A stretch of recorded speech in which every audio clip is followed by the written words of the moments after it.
My entire life, I wanted to serve. In my junior year of high school, I signed a 5-year contract with the United States Army.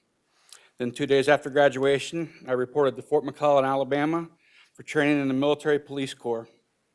I served both stateside and overseas, rising to the rank of sergeant, receiving numerous medals and ribbons performing my duty. After being honorably discharged, I returned to Ohio seeking a career in law enforcement, first as a deputy and then as a police officer, again receiving ribbons and medals for my service. For nearly 2.5 decades, I responded to thousands of runs where it was my job to establish order from whatever chaos prompted the call. I was trained and conditioned multiple times each and every year. I also paid for and attended additional non-mandatory training on my own through the Ohio Peace Officer Training Academy. In those trainings, I was taught to respond to a threat without hesitation, because action beats reaction. On the night in question, I did just that.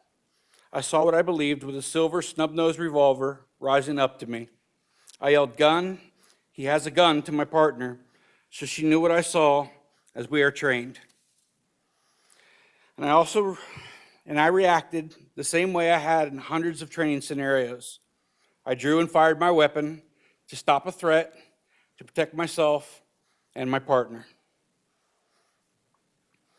I believe in the law. That is why I dedicated my entire adult life to it.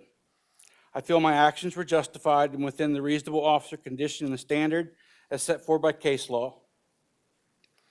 I disagree with the jury's decision because I believe they did not understand the response a police officer is trained to perform as it relates to the Ohio Revised Code, relative case law, and they were confused by the jury instructions they received and deliberated by.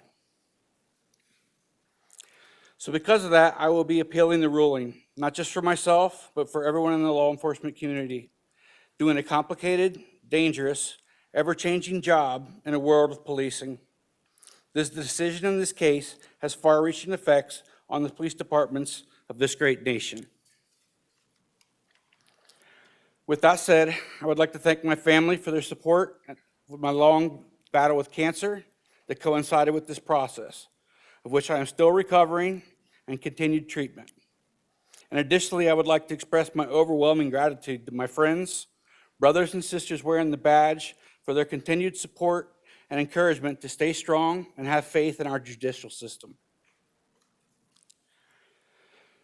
This case and my actions have affected both sides of this courtroom. It weighs on me heavily that a family lost a loved one. My heart goes out to them. Thank you all for listening to me today, and your mindful consideration is deeply appreciated.